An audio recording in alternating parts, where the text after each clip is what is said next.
നീക്കോ ദോഷം ചെയ്യുവാൻ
പരിശുദ്ധ നാമത്തിന് മഹത്വമുണ്ടാകുമാറാകട്ടെ.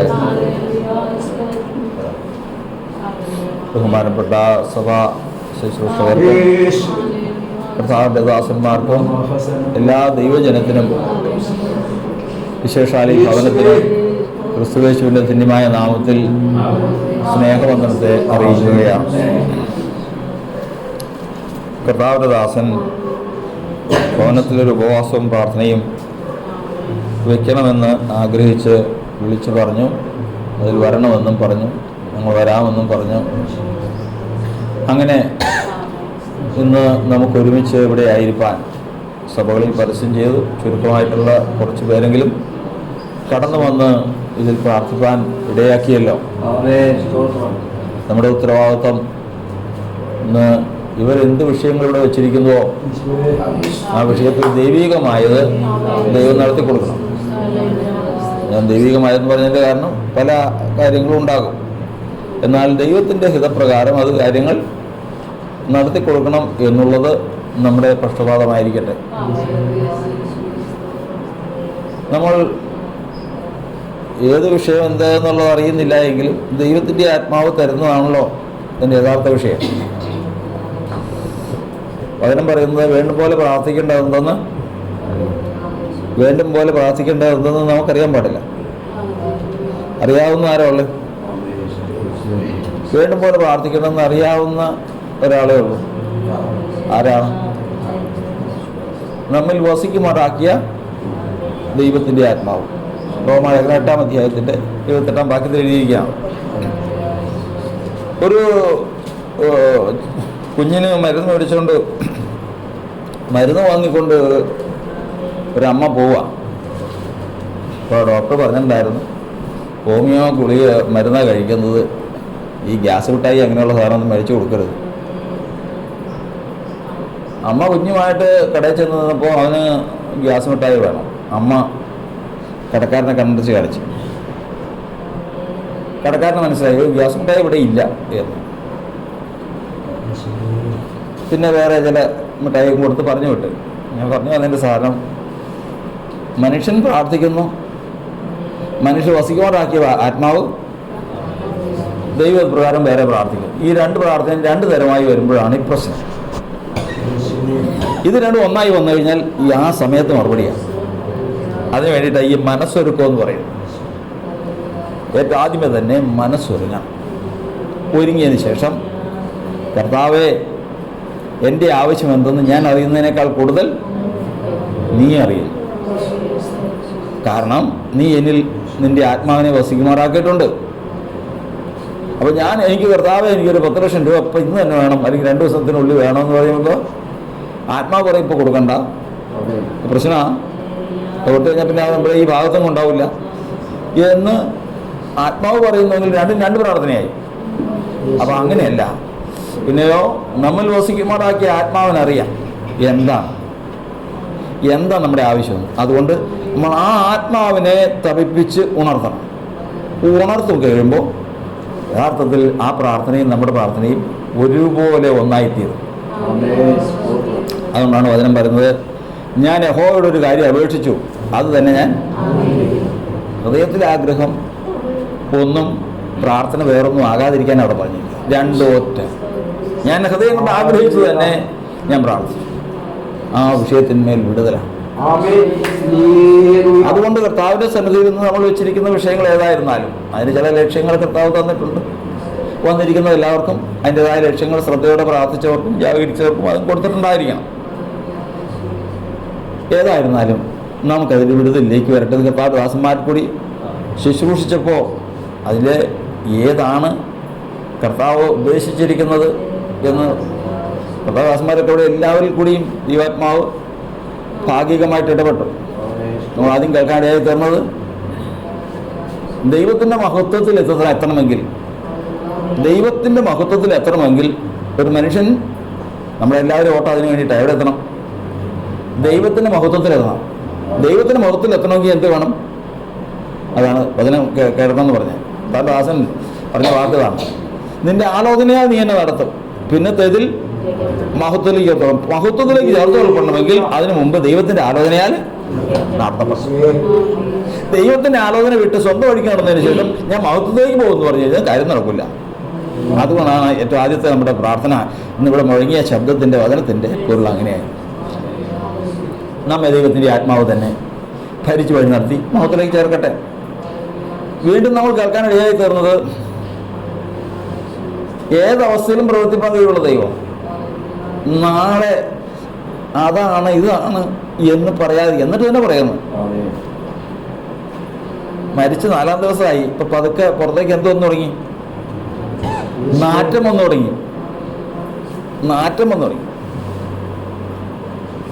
കഴിഞ്ഞ ദിവസം ഒരാൾ ഒരു കത്താൻദാസൻ നല്ലൊരു പ്രസംഗം കുറച്ചായി.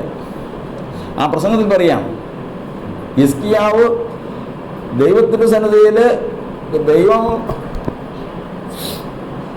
അവനോട് നിന്റെ ഗ്രഹകാര്യങ്ങൾ ക്രമപ്പെടുത്താൻ നീ മരിച്ചു പോകും എന്ന് പറഞ്ഞപ്പോൾ അവൻ കരഞ്ഞ് 15 വർഷത്തോടുകൂടി നീട്ടി മേടിച്ചു.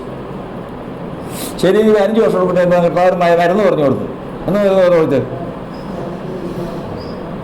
അത്തിപ്പഴക്കട്ട കൊണ്ടുവന്ന് ഇടാനായിട്ട് പെട്ടാൻ പറഞ്ഞു.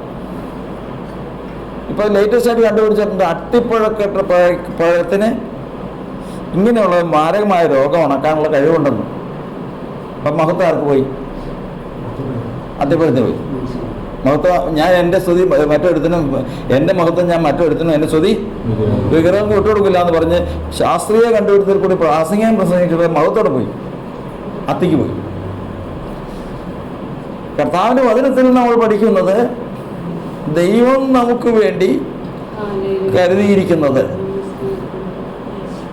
അത് ദൈവത്തിന് മഹത്വം കിട്ടുമെന്ന് ഉറപ്പാണെങ്കിൽ ആ കാര്യത്തിൽ ദൈവം പ്രവർത്തിച്ചേരിക്കും, നിശ്ചയമാണ്. കാരണം അതിനുള്ള വഴികളെല്ലാം അടയ്ക്കുക. ഈ നാറ്റം വെച്ചില്ലായിരുന്നെങ്കിൽ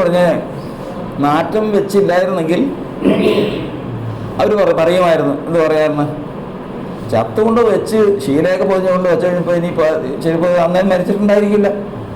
നമുക്കറിയോ? ശ്രദ്ധിച്ചില്ല, ഞങ്ങളാരും അത്ര ശ്രദ്ധിച്ചില്ല. ചിലപ്പോൾ ശ്വാസം ഉണ്ടായിരിക്കും. അതും കൂടി ആ പഴുതും കൂടി അടയ്ക്കാൻ വേണ്ടിയിട്ടാണ് എന്തോന്നത് നാറ്റം വെച്ചത്. അപ്പോൾ സ്തുതി ആർക്ക് കിട്ടണം? ദൈവത്തിന് മഹത്വം കിട്ടാൻ തക്കണം കർത്താവ് പല പ്രവൃത്തിയും ചെയ്യുമെന്നാണ് പറഞ്ഞതിനർത്ഥം. അതുകൊണ്ട് നമ്മൾ ഉപായം അതൊന്നും കാണാതെ വണ്ണം ഇതിന്മേൽ പ്രവർത്തിച്ചത് സർവശക്തനായ ദൈവമെന്ന് അറിഞ്ഞ് അവന് മഹത്വം കൊടുക്കണമെന്നാണ്. അതാ പറഞ്ഞിരിക്കുന്നത്, നിങ്ങൾ എൻ്റെ സാക്ഷികളായിരിക്കണം. ഏത് ആരുടെ സാക്ഷികൾ? ഓരുടെ സാക്ഷികൾ എന്ന് പറയുക, നമ്മളാരുടെ സാക്ഷികളാ എന്ന് പറഞ്ഞേ.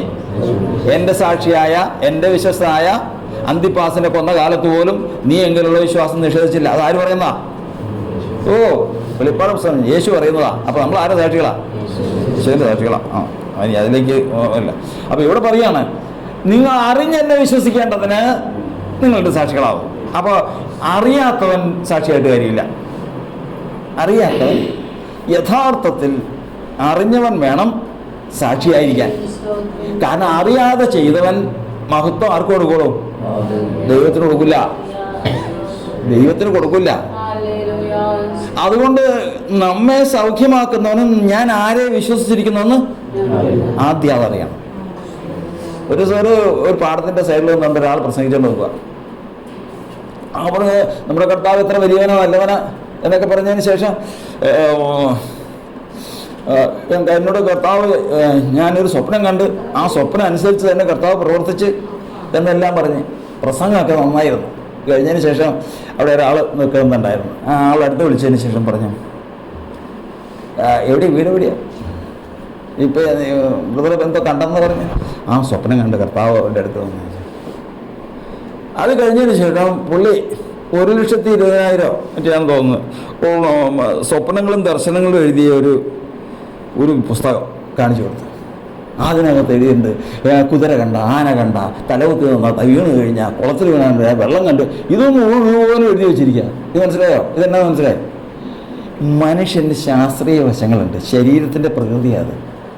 ഇത് കാണുമ്പോൾ പല സ്വപ്നങ്ങളും കാണും. അത് ചിലപ്പോൾ ശരിയായിട്ടും വരും. മാനുഷികമായ കഴിവുകളാണ്. കുറെ കഴിഞ്ഞപ്പോഴത്തേക്കും ഇവൻ കേട്ടോണ്ടോ കറങ്ങിപ്പോയി. പക്ഷെ പിന്നെ അതിനെക്കുറിച്ച് പ്രസംഗിക്കാറില്ല.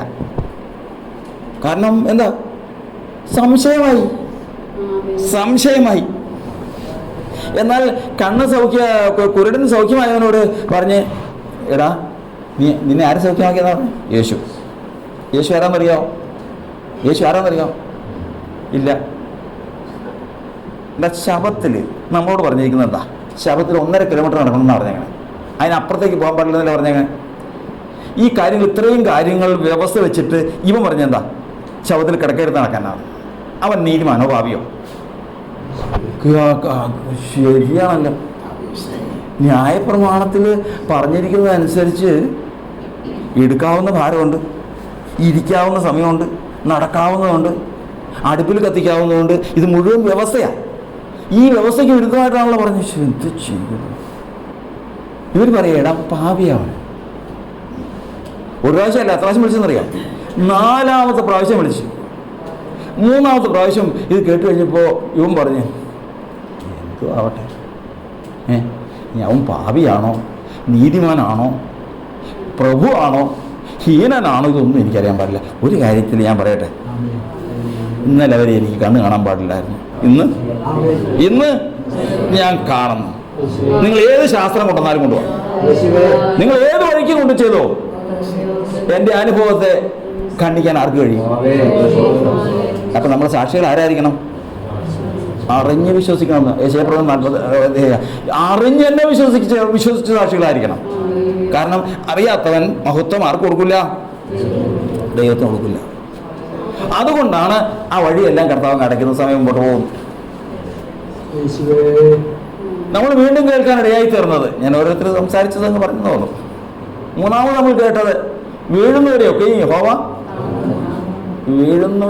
യഹോവ താങ്ങുന്നു എന്ന് പറയുമ്പോഴത്തേക്കും, പക്ഷെ പലരും വീണ്ടും താങ്ങിയില്ലല്ലോ.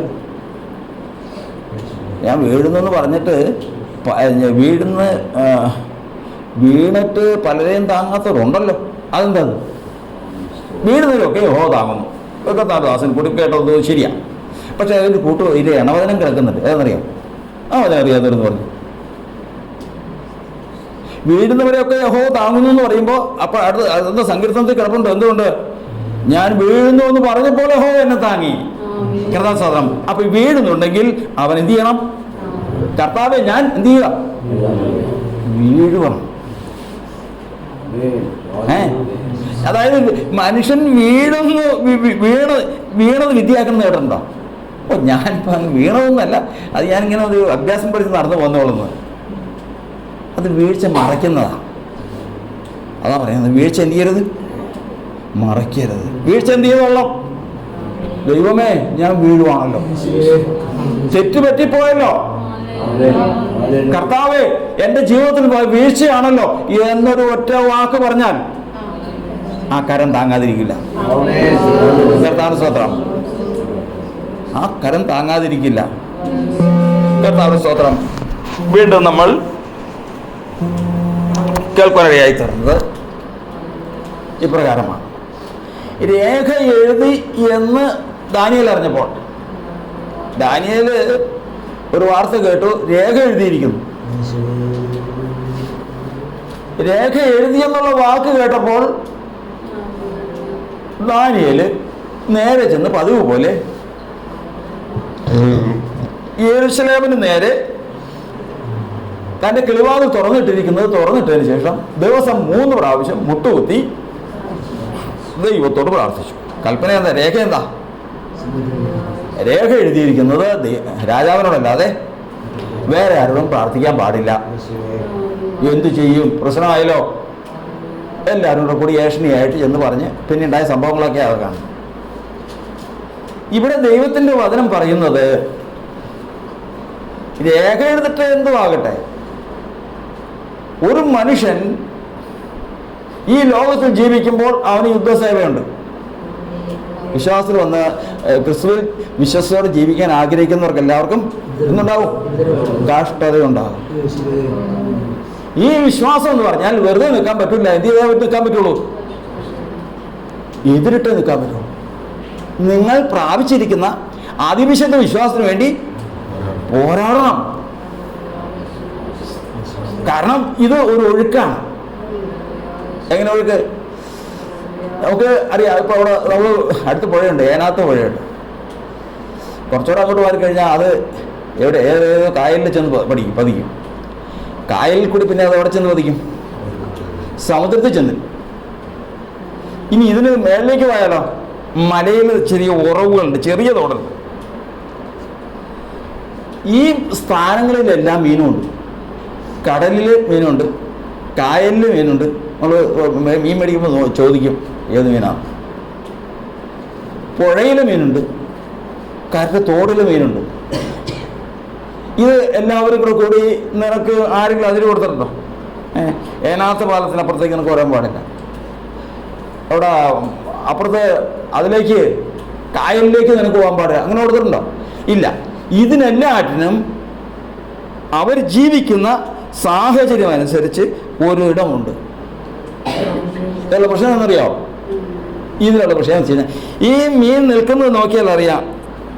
ഏതെങ്കിലും മീൻ അനങ്ങാതെ നിൽക്കുന്ന കണ്ടിട്ടുണ്ടോ? ഏതെങ്കിലും ഒരു ഭാഗം, അതായത് വാലെങ്കിലും പതുക്കെ അനക്കിക്കൊണ്ടിരിക്കും. എന്തിനു വേണ്ടിയിട്ടാ?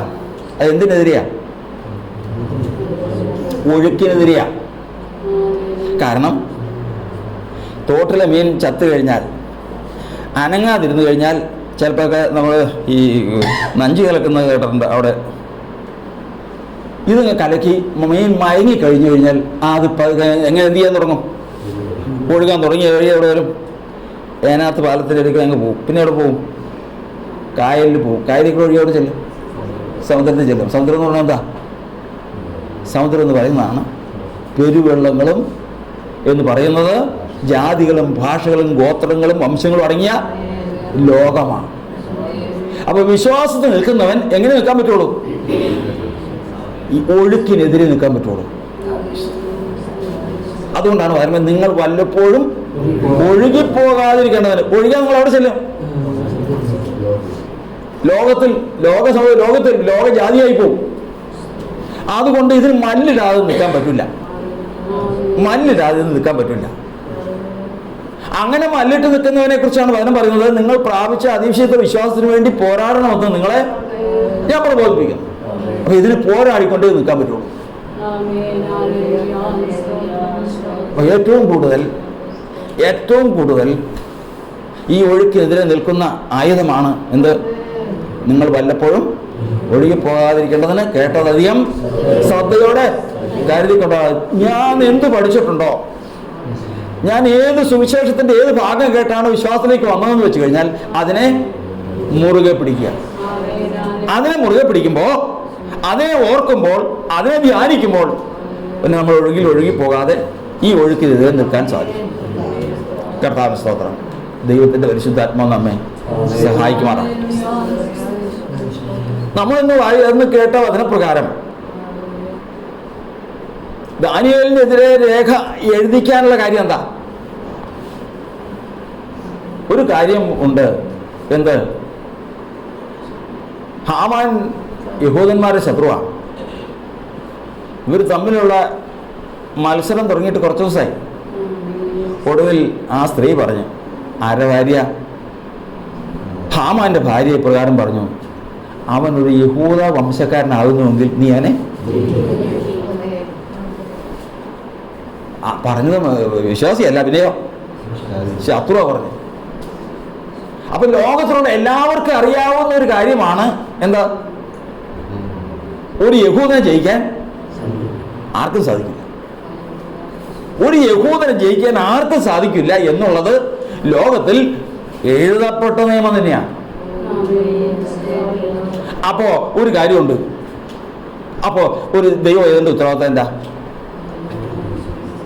പ്രശ്നങ്ങൾ തീർക്കാനായിട്ട് രാവും പകലും കിടന്നുകൊണ്ട് അധ്വാനിച്ച് എല്ലാ കാര്യങ്ങളും ചെയ്ത് ആളുകളൊക്കെ സ്വാധീനിച്ച് കൂട്ടുകെട്ടുണ്ടാക്കി വേണ്ട നിയമപരമായിട്ടുള്ള ആലോചനകളെല്ലാം ചെയ്ത് കുറച്ചുകൂടെ കൂടി വലിയ ആളുകളെ കാണാൻ പോവുകയല്ല വേണ്ടത്. എന്ത് ചെയ്യണം? യഹൂദനാവണം. വേറെന്താ? വേറെ ഒന്നും ചെയ്യണ്ട. എന്ത് ചെയ്യണം? യഹൂദനാകണം. യഹൂദനായി കഴിഞ്ഞാൽ തന്നെ ഈ രക്ഷ വന്നോളും, ശത്രു തന്നെ കീഴടങ്ങിക്കോളും. അതല്ല എളുപ്പം. യഹൂദനാകണമെങ്കിൽ കർത്താവ് വരുന്നത് ആരാ? യഹൂദനാരാ? വചനപ്രകാരം യഹോഭക്തന്മാരിൽ വലിയവരുണ്ട്, ചെറിയവരുണ്ട്. യഹോഭക്തന്മാരിൽ അങ്ങനെയുണ്ടോ? ഇല്ലല്ലോ. ദൈവത്തിന് മുഖദോഷമുണ്ടോ? ഇല്ലെന്ന് ഇല്ലല്ലോ. പിന്നെ എങ്ങനെയാ ചെറിയവരും വലിയവരും ഉണ്ടാവണേ? ഉണ്ട്. യഹോഭക്തന്മാരിൽ ചെറിയവരെയും വലിയവരെയും അനുഗ്രഹിക്കും. ദൈവത്തിൻ്റെ സഭയിൽ പ്രസംഗിക്കുമ്പോൾ ആർക്കെങ്കിലും ഉണ്ടോ ഈ ഇരിക്കുന്നവരെല്ലാവരും ദൈവത്തിന് ഒരുപോലെയാണ്? ഇല്ലെങ്കിൽ തെളിയിക്കട്ടെ. പ്രസംഗിക്കാൻ പറ്റും. കർത്താവിനറിയാം ഇതിനകത്ത് എത്ര തരമുണ്ടെന്ന്. എത്ര തരമുണ്ടെന്ന് കർത്താവ് തെളിയിക്കും. കാരണം കർത്താവിൻ്റെ വചനം പറയുന്നത്, ദൈവം ഒരു യുദ്ധത്തിന് വേണ്ടിയിട്ട് ഗിദെയോനെ അയച്ചു കഴിഞ്ഞപ്പോൾ യുദ്ധത്തിന് വേണ്ടിയിട്ട് പടയ്ക്ക് പുറപ്പെട്ട് വാളും പരിചയമൊക്കെ എടുത്ത് വരിക. ഗിദെയോനെ, നീ യുദ്ധത്തിന് പോവല്ലേ? അതെ. ഈ ജനം അധികം, ഇത്രയും പേരൊന്നും വേണ്ട. ഈ ജനം അധികം. ഇതിലധികപ്പെട്ട ആരെന്ന് ഞാനിങ്ങനെ അറിയും. എത്ര പേരുണ്ട്? 30,000-ൽ പരം ആളുകളുണ്ട്. ഇതിനകത്ത് കൊള്ളാവുന്ന ഏതാ, കൊള്ളാത്തവൻ ഏതാന്ന് എനിക്കറിയാവോ? പറഞ്ഞുതരാം. നാളെ ഒരു കാര്യം ചെയ്യണം, ഒരു പരസ്യം ചെയ്യണം.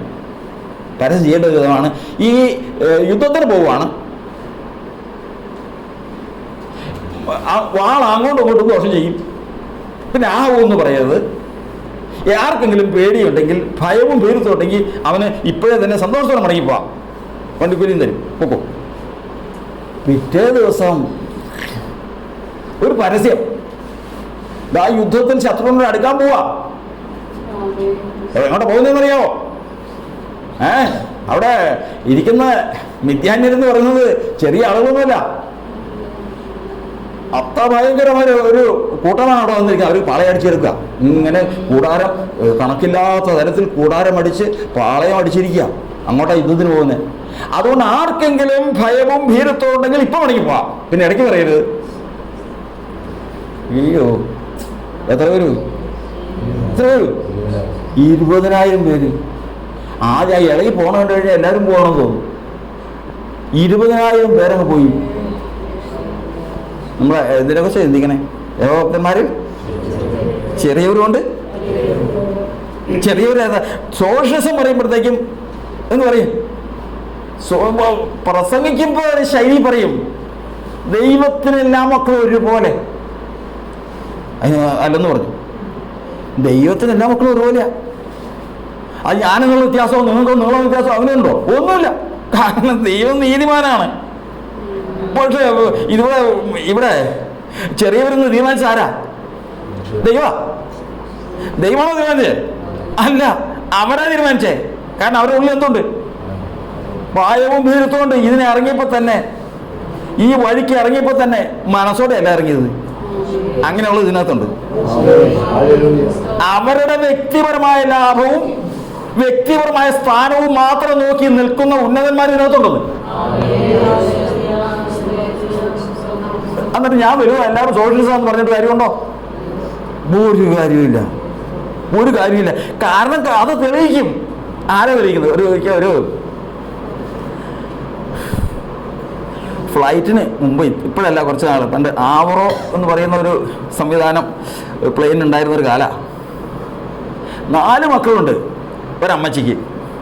4 മക്കളും കൂടി ബാംഗ്ലൂർ ചെന്ന് ബോംബെക്ക് പോകാൻ പോവാ. ഇവിടുന്ന് മക്കളെന്ന് പറഞ്ഞു കഴിഞ്ഞാൽ വ്യത്യാസമില്ല, എല്ലാവരും ഒരുപോലെയല്ലേ.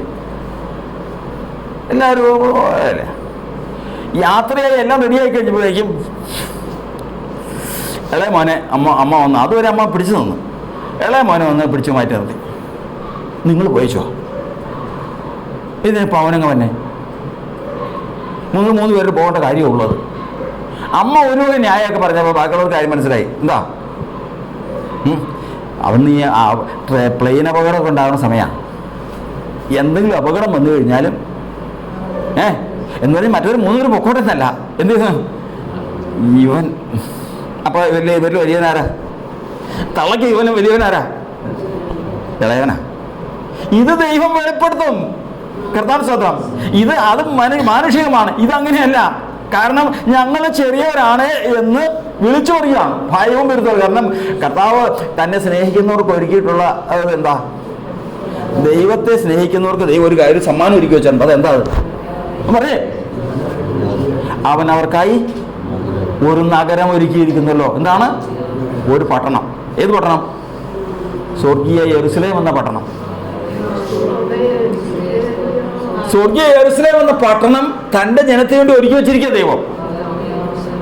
അതിലേക്ക് പ്രവേശിപ്പാൻ ഒന്നാമത് സാധിക്കാത്ത കൂട്ടരേതെന്നറിയോ? ഏതാ? വെളിപ്പാട് പുസ്തകം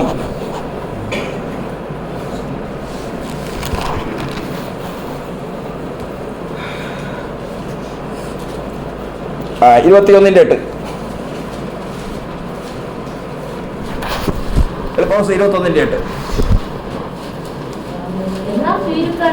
എന്നാൽ ഭീരുക്കൾ,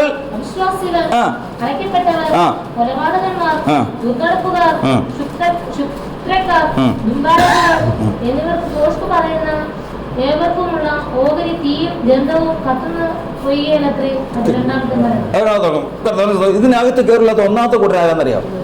ആരാ? ഭീരുക്കള്. മനസ്സിലായോ? ഒരു മനുഷ്യന്റെ ജീവിത സാഹചര്യം എന്നാ? എന്നിട്ട് ഞാൻ സോഷ്യലിസം പറഞ്ഞുകൊണ്ട് കിടന്ന് ഞാൻ കർത്താവിന് ആരെങ്കിലും ചെറിയവർ എന്നിട്ട് ആ സഭയോട് ചോദിക്കും, എൻ്റെ മക്കളെ കർത്താവിന് ആരെങ്കിലും വലിയവരും ആരെങ്കിലും ചെറിയവരും ഉണ്ടോ? അപ്പോൾ എല്ലാവരും പറയും വലിയൊരു ഇല്ല. മനസ്സിലായോ? ചെറിയവരാരാണെന്ന് ദൈവം തെളിയിക്കും. ഭയന്ന് വിറച്ചുകൊണ്ട്. കാരണം പുറത്തേക്ക് ഇറങ്ങി പുസ്തകം, ഞാൻ ഇവിടെ ഒരു കർത്താവിന്റെ ദാസൻ ഈ പുസ്തകം, വേദപുസ്തകം മാന്യതയുള്ള ഒരു സ്ഥലത്ത് ചെന്ന് കഴിഞ്ഞപ്പോൾ ഇത് വളച്ചു പിടിച്ച് പൂട്ടുകുറ്റി പോലെ കൊണ്ടുപോകണമെങ്കിൽ ഞാൻ കണ്ടതാ. കണ്ടു കഴിഞ്ഞാൽ ടോർച്ചായതെന്ന് തോന്നും. അയാൾക്ക് മോശം. കാരണം റിഫൈനറി എന്ന് പറയുന്ന അവിടെ വലിയൊരു കമ്പനികളുടെ സെക്യൂരിറ്റിയും അവിടെ അവരെ മാനിക്കുന്ന ഇയാൾ കയ്യിലിരിക്കുന്ന പുസ്തകമോ അതത്ര പുള്ളിക്ക് പോരാ. കാരണം പ്രസംഗിക്കുന്ന ആളാ. ദൈവത്തിൻ്റെ വചനം പറയുന്നത് ഉണ്ട്. ആരുണ്ട്? ഭക്തന്മാരിൽ വലിയവരുമുണ്ട്, ചെറിയവരുമുണ്ട്. ഇന്ന് ആ ചെറിയവരായിട്ട് ദൈവം കണക്ക് കൂട്ടാതെ മാറ്റിയിട്ടിരിക്കുന്ന ആ കൂട്ടത്തിൽ നിന്ന് മാറി ദൈവം മാനിക്കുന്ന കൂട്ടത്തിലായി തീരാൻ ഭയം കളയാം. നീക്കിക്കളണം. ആരെ ഭയപ്പെടണേ? ആരെ പേടിക്കണേ? സ്തോത്രം. ആ ഭയവും ഭീരുത്വം അങ്ങ് മാറ്റിവെക്കാം. കാരണം കർത്താവ് ഗണ്യമാക്കുന്നവരുടെ കൂട്ടത്തിലായിരിക്കട്ടെ, സഭ ഗണ്യമാക്കുന്നവരുടെ കൂട്ടത്തിലായിരിക്കട്ടെ. ഓ ഹല്ലേലൂയ. അവനെ കാണുവാനാർത്തി വളരുന്നേ, പ്രത്യാശ മറ്റൊന്നിലും. അവനെ കാണുവാനാർത്തി വളരുന്നേ, പ്രത്യാശ മറ്റൊന്നിലും.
കൂടുതൽ വളവും തിരിവുമൊക്കെ കാണിച്ച് ഭാര്യ സാറ സൗന്ദര്യമുള്ളതാ. അവര് ആളുകൾ കണ്ടു കഴിഞ്ഞാൽ അവളെ പിടിച്ചോണ്ട് പോയി ചെന്നെ തല്ലിക്കൊല്ലും.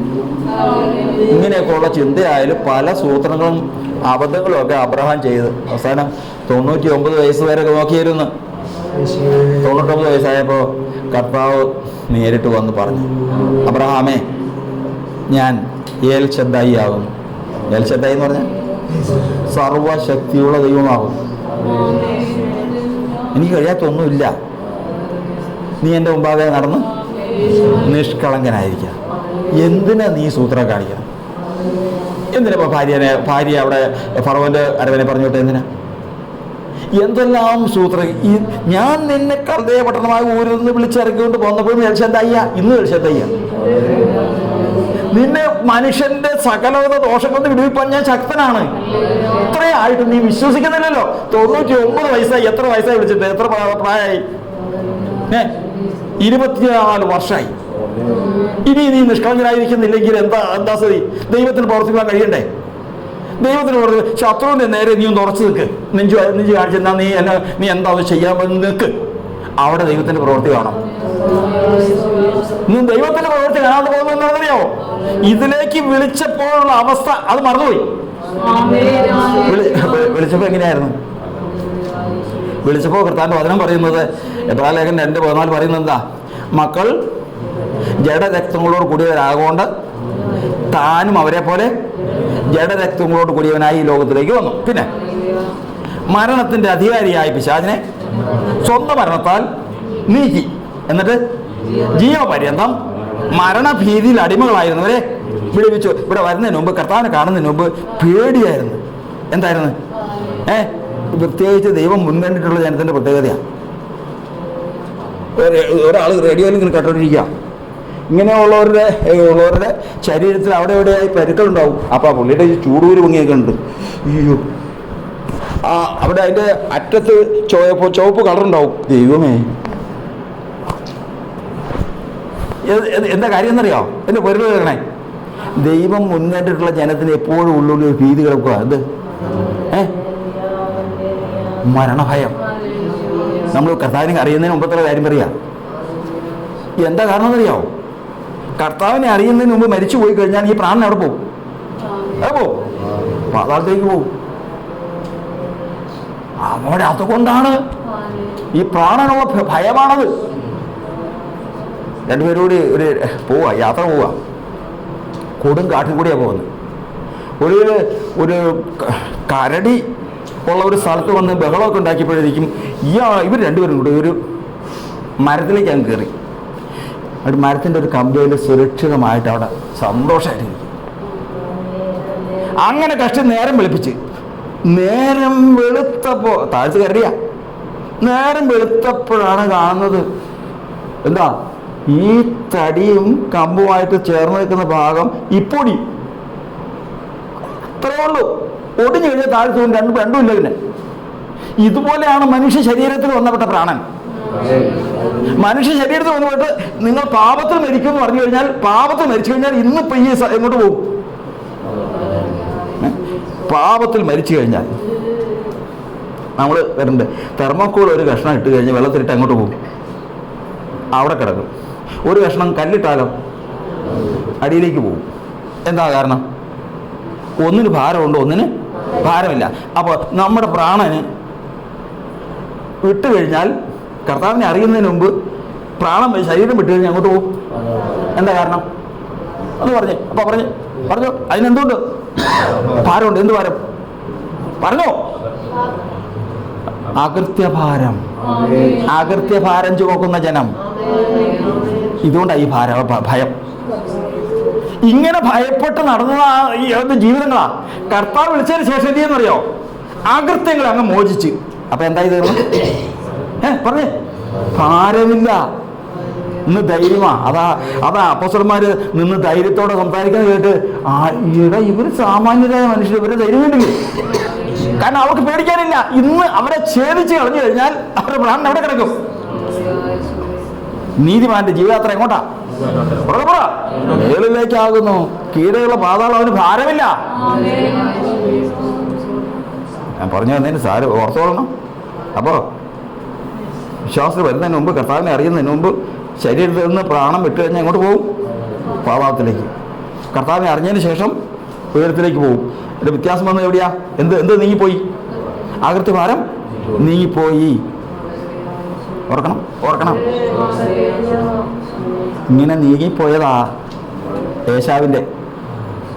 യേശാവിൻ്റെ ഭാരം നീങ്ങിപ്പോയതാ. പക്ഷെ ഇപ്പം എവിടെയാ?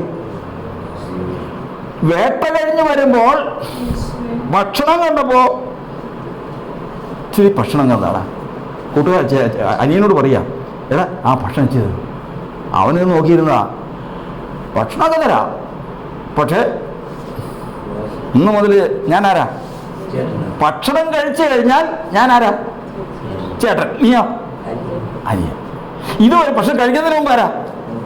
ഞാൻ അനിയൻ, നീ ചേട്ടൻ. എന്ത് ചെയ്യൂന്ന് പറ. ഇന്ന് ഭക്ഷണം കഴിച്ചിട്ട് പറഞ്ഞാൽ പോരെ? അത്രയുണ്ട്, ആക്കളിയൊന്നും വേണ്ട. നേരെ കാര്യം പറ. ഞാൻ അപ്പോഴാണ് ഉള്ളിൽ കിടക്കുന്ന ബോധം വരുന്നത്. ജ്യേഷ്ഠാവകാശം എനിക്ക് എന്തിന്? ഞാൻ മരിക്കേണ്ടി വരുമല്ലോ. അപ്പോൾ അതിനുള്ളിൽ കിടക്കുന്ന ഭാരമേതാ? ഭയമേതാ?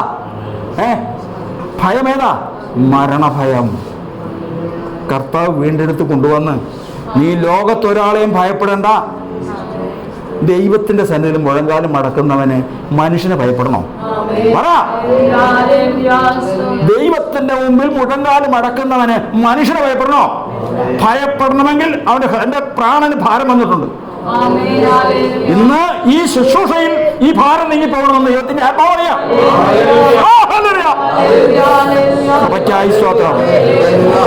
ആ ഭാരം നീങ്ങി പോകണം. ഒരുവനെയും ഭയപ്പെടില്ല. ഒരു സൈന്യം എന്റെ നേരെ പാളയം ഇറങ്ങിയാലും എന്റെ ഹൃദയം ഭയപ്പെടുകയില്ല. ഭയം വരുന്നത് എവിടെയാണെന്നറിയാമോ? ഭാരമുണ്ട്. ഭാരമുണ്ടെങ്കിൽ, പ്രാണന് ഭാരമുണ്ടെങ്കിൽ അകൃത്യമുണ്ട്. അകൃത്യമുണ്ടെങ്കിൽ നിശ്ചയം അത് ശരീരത്തെ മുഴുവൻ ബാധിച്ചിട്ടുണ്ട്. എന്നാ കെട്ടഴിയണം, എന്നാ കെട്ടഴിയണം. ബന്ധനം അഴിയട്ടെ, ആ കെട്ടഴിഞ്ഞു മാറട്ടെ. Hallelujah, hallelujah. ശുശ്രൂഷിക്കുന്ന ഞാനായിരുന്നാലും, കേൾക്കുന്ന നിങ്ങളായിരുന്നാലും, സംബന്ധിക്കുന്ന ആരായിരുന്നാലും, ഇന്ന് ഈ ഭാരം നീങ്ങിപ്പോയാൽ ഇന്ന് മനുഷ്യന്റെ മുമ്പിൽ കുലുങ്ങുകയില്ല. അവൻ രേഖ എഴുതട്ടെ, അത് അവന്റെ തലയ്ക്ക് തന്നെ ഇരിക്കും. ദൈവസഭയെ ബന്ധിക്കാൻ പിശാചോ, ദൈവസഭയെ ബന്ധിക്കാൻ, ദൈവസഭയെ ബന്ധിക്കാൻ മാധ്യമം വരുന്നു. ഓ ഹല്ലേലൂയ, കൃപയ്ക്കായി സ്തോത്രം, ദൈവകൃപയ്ക്കായി സ്തോത്രം. ഓ ഹല്ലേലൂയ, ഹല്ലേലൂയ, ഹല്ലേലൂയ, കൃപയ്ക്കായി സ്തോത്രം, സ്തോത്രം, സ്തോത്രം, സ്തോത്രം, സ്തോത്രം. ഓ ഹല്ലേലൂയ, ഹല്ലേലൂയ. സ്തുതിക്കുന്നു, സ്തുതിക്കുന്നു, സ്തുതിക്കുന്നു, സ്തുതിക്കുന്നു, സ്തുതിക്കുന്നു, സ്തുതിക്കുന്നു. ഓ ഹല്ലേലൂയ, ഹല്ലേലൂയ, ഹല്ലേലൂയ. ദൈവകൃപയ്ക്കായി സ്തോത്രം, സ്തോത്രം, സ്തോത്രം. ദൈവത്തിന്റെ ആത്മാവ് ഇടപെടട്ടെ, ദൈവാത്മാവ് ഇടപെടട്ടെ. യേശുവിന്റെ നാമത്തിൽ ഈ ബന്ധനം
ശ്രദ്ധിക്കണമേ, സമയം മുമ്പോട്ട് പോകുന്നു. ദൈവത്തിന്റെ ആത്മാവ് വ്യാജം പറയുന്നതല്ല, വ്യാജം പറയുന്ന ആത്മാവുമല്ല. ശ്രദ്ധിക്കണം. 30,000 പേര് യുദ്ധത്തിന് വന്നിട്ട് ഒരു പരസ്യം ചെയ്തോളൂ, ഭയവും പേരുത്തോളം തിരിച്ചു പോക്കളാൻ. 20,000-ൽ പരം പേര് തിരിച്ചു പോകുന്ന അവര് യഹോവഭക്തന്മാരും പറഞ്ഞേ, വലിയവരും ചെറിയവരും എന്ത് ചെയ്തുകൊണ്ടിരിക്കുക? ചെറിയവര് തിരിച്ചു പോയിക്കൊണ്ടിരിക്കുക. ദൈവം ദുഃഖിക്കുന്നു. കാരണം എന്താ? തങ്കത്തോട് തുല്യരായിരുന്ന ബാക്കിയോടാ സിയോന്റെ പുത്രിമാർ മൺപാത്രങ്ങളെ പോലെ ആയിത്തീർന്നത് എങ്ങനെ? ഒരു നാളിൽ ഇവരും സ്വന്തം ജീവനെ ഗണ്യമാക്കാതെ ശത്രുവിന്റെ നേരെ കർത്താവിന്റെ നാമത്തിൽ നിന്നോരാ. ഇന്ന് ഒരു വിലയുമില്ലാത്ത തരത്തിൽ നിസ്സാരന്മാരായിട്ട് ചവറ് പോലെ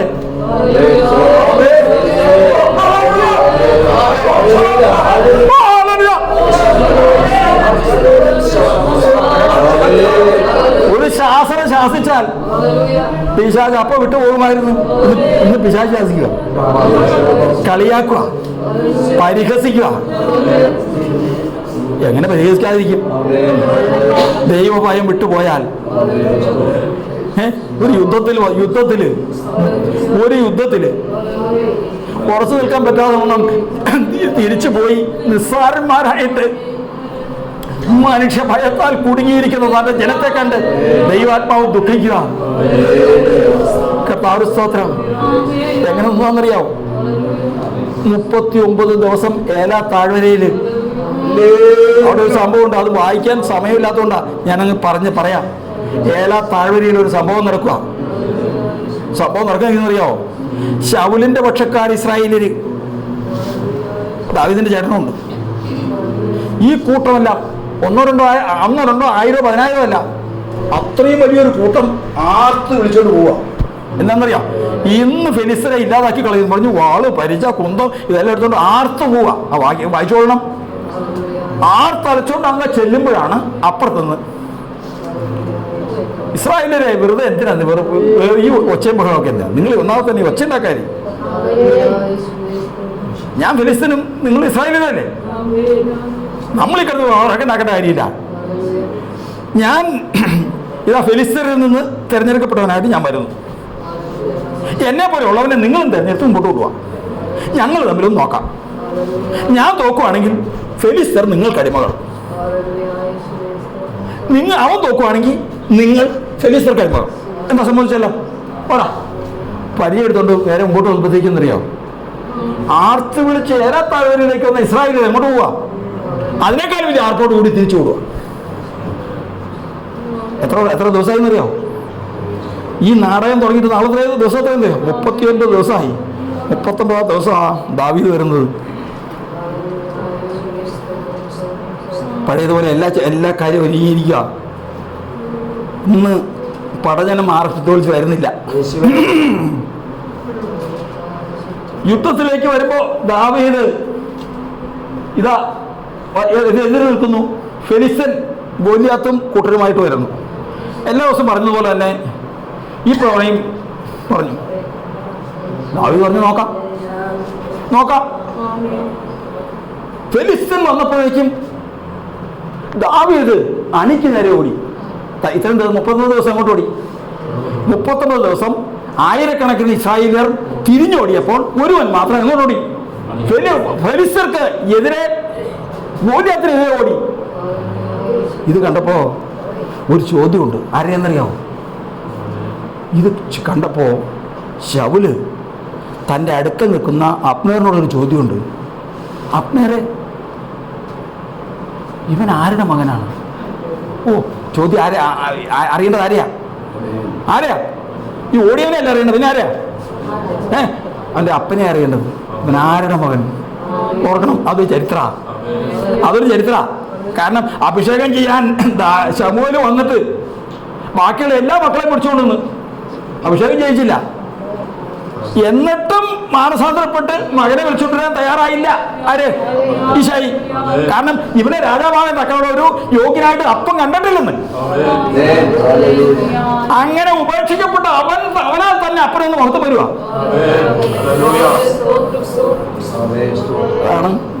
ആരാ ആരാ യഹോവഭക്തന്മാരിൽ ഒക്കെ ഉറങ്ങി പറ. ചെറിയവരുണ്ട്. ദാവീദ് ആരാ? ദാവീദ് ആരാ? നാളുകൾ കഴിഞ്ഞു, വീഴ്ച വന്നു, പ്രശ്നം പറ്റി. നീതിമാനായവനെ കൊന്നു, അവൻ്റെ ഭാര്യയെ എടുത്തു, പല കാര്യങ്ങളും കൊട്ടാരത്തിൽ നടന്നു. അയ്യോ, നിങ്ങളെന്നറിയോ ഇന്ന് ദാവീദിന്റെ അനുഭവം എന്താണെന്നറിയോ? ദാവീദ് മാനസാന്തരപ്പെടുമ്പോൾ പറഞ്ഞത് ഓർത്താൽ അറിയാം. എന്നറിയാം, മാനസാന്തരപ്പെട്ട് യഥാസ്ഥാനപ്പെട്ടപ്പോൾ അവൻ നിലവിളിക്കാണ്, കർത്താവേ സന്തോഷവും ആനന്ദവും എന്നെ കേൾക്കുമാറാക്കണമേ. കാരണം ഈ സംഭവം നടന്നേ പിന്നെ അവൻ എന്ത് കണ്ടിട്ടില്ല? അവരുടെ ചെവിയിൽ സന്തോഷമുള്ളൊരു വാക്ക് കേട്ടിട്ടില്ല. കാരണം ഏത് ഭാഗം എൻ്റെ പാപം എപ്പോഴും എൻ്റെ ഇരിക്കുക, എൻ്റെ മുൻപാകെ ഇരിക്കുക എൻ്റെ പാപം. ആരെങ്കിലും അതൊന്നും ഊരി ഇങ്ങ് തന്നേന്ന് പറഞ്ഞാൽ ദാവീദ് വിറയ്ക്കുക. നീ ഇട്ടിരിക്കുന്ന വസ്ത്രം ഒന്ന് ഊരാൻ പറഞ്ഞു കഴിഞ്ഞാൽ ദാവീദ് കേൾക്കണത് ആരുടെ കാര്യമാണ് എന്ന് പറഞ്ഞു. അവൻ ഷർട്ട് ഊരിയിട്ടെന്ന് പറഞ്ഞാൽ മതി, ദാവീദ് കേൾക്കണ വേറെയാ. പിന്നെ ഊരിയാവിൻ്റെ കാര്യമാണോ പറഞ്ഞു? എൻ്റെ പാപം എപ്പോഴും. ഇന്നവൻ ആരാ? അവൻ ആരാ? ചെറിയവൻ. അവൻ ആരായിരുന്നു? യഹോവഭക്തന്മാരിൽ ഉന്നതനായിരുന്നവൻ. ഇന്ന് വഴി പോകുന്നവർ മുഴുവനും പരിഹസിക്കുക.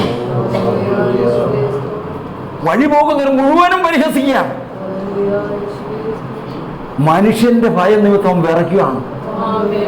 കർത്താവിന്റെ വചനം പറയുന്നത് ഇങ്ങനെ ആളെയൊക്കെ വിളിച്ചു കൂട്ടി നമ്മളൊരു പ്രാർത്ഥന ഒക്കെ നടത്തിയെങ്കിൽ, ഇന്നൊരു ക്രമീകരണം സഭയ്ക്കുണ്ടെങ്കിൽ ഒരു സ്ഥാനമാറ്റം ഒന്നില്ലേ? ഉണ്ടോ? ഉണ്ട്. ചെറിയവരിൽ നിന്ന് വലിയവരിലേക്കുള്ള ഒരു മാറ്റം ഇന്ന് സഭയ്ക്ക് നൽകണം. ദൈവസഭയ്ക്ക് സംഭവിക്കണം. നീങ്ങിപ്പോകണം. ഏത് ഭയം നീങ്ങിപ്പോകണം? ദൈവത്തെ മാത്രം ഭയപ്പെട്ട്. ഞാൻ പറഞ്ഞിട്ടുണ്ട് ആ സഹോദരൻ എഴുന്നേറ്റ് നിന്നാൽ സഭ വിറയ്ക്കുമായിരുന്നു.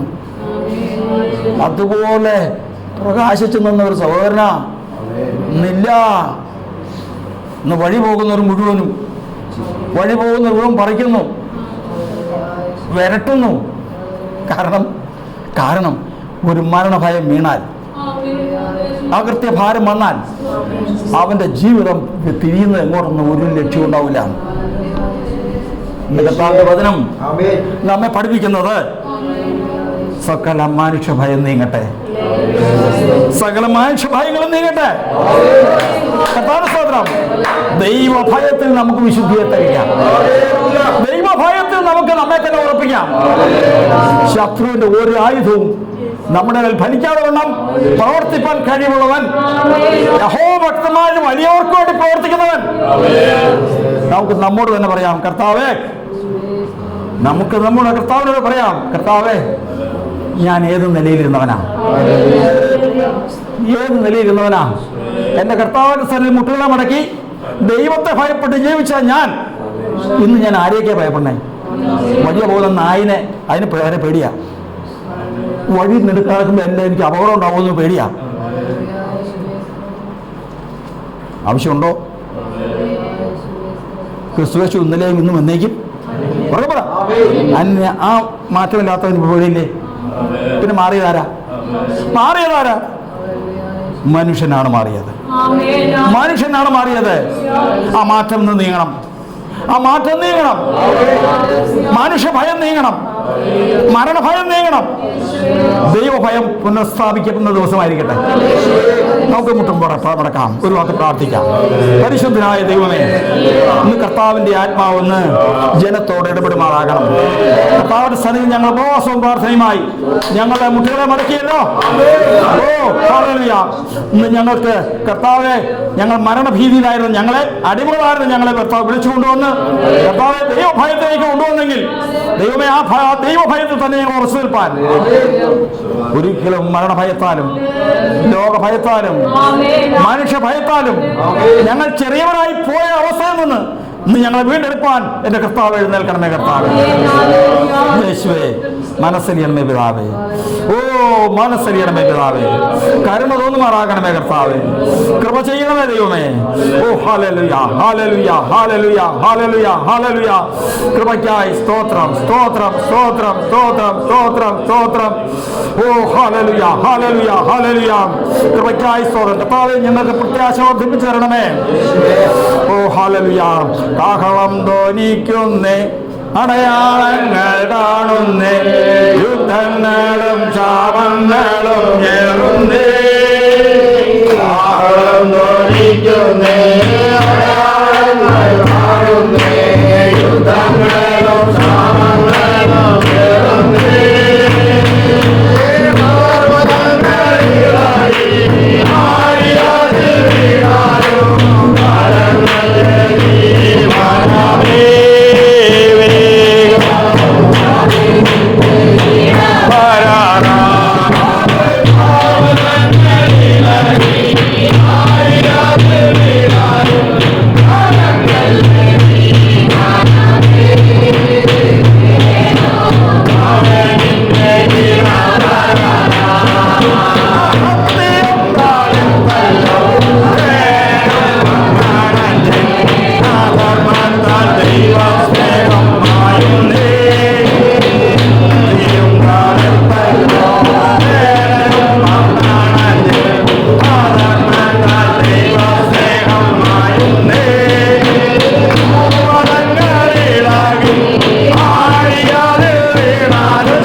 നമുക്ക് പ്രാർത്ഥിക്കാം. ദൈവ സന്നിധിയിൽ നമ്മൾ വചനത്തിൽ നിന്ന് ഗ്രഹിച്ചതുപോലെ ഒരു നാളിൽ മരണഭീതിയിൽ അടിമകളായിരുന്ന നമ്മെ കർത്താവ് കൊണ്ടുവന്ന് ദൈവഭയത്തിൽ ആക്കി തീർത്തു. എന്നാൽ നമ്മുടെ ജീവിതം വീണ്ടും മനുഷ്യഭയത്തിലും ലോകഭയത്തിലും മരണഭയത്തിലും തന്നെ യേശാവിനെ പോലെ ആകപ്പെടുമ്പോൾ അവസരം നോക്കി അപകടം വരുത്തുവാൻ ശത്രു ഒരുങ്ങിയിരിക്കുമ്പോൾ ഇന്ന് ഈ ശുശ്രൂഷ മുഖാന്തരം, ഈ പ്രാർത്ഥന മുഖാന്തരം, ഈ മീറ്റിംഗ് മുഖാന്തരം സകല ജീവിതങ്ങളിൽ നിന്നും ദൈവഭയമൊഴികെ ബാക്കിയെല്ലാം നീങ്ങി സത്യദൈവത്തെ തന്നെ യഥാർത്ഥത്തിൽ ഭയപ്പെടാൻ, ദൈവത്തിന് വിലയേറിയവരായി തീരുവാൻ, ദൈവത്തിന് മാന്യന്മാരായി തീരുവാൻ ഈ കർത്താവിന്റെ ആത്മാവ് തന്റെ ജനത്തെ സഹായിക്കട്ടെ. യേശുവേ സഹായിക്കണമേ, കർത്താവ് സഹായിക്കണമേ. ദൈവത്തെക്കാൾ ഉപരി ഇനി മറ്റൊന്നിനെയും ഞങ്ങൾ ഭയപ്പെടാതിരിക്കാൻ ദൈവത്തിലുള്ള ഭയം ഞങ്ങൾക്ക് ഉറപ്പിച്ചു തരണം. ഈ ശുശ്രൂഷ മുഖാന്തരം ദൈവജനത്തെ കർത്താവ് ഉണർത്തണമേ, അനുഗ്രഹിക്കണമേ, സഭയ്ക്ക് നന്മയാക്കി തീർക്കണമേ കർത്താവേ. യേശുവിന്റെ നാമത്തിൽ സ്തോത്രം. ശുശ്രൂഷിച്ച കർത്താവിന്റെ ദാസനാമത്തിൽ നന്ദി പറയാം. കണ്ണുകൾ അടയ്ക്കാം.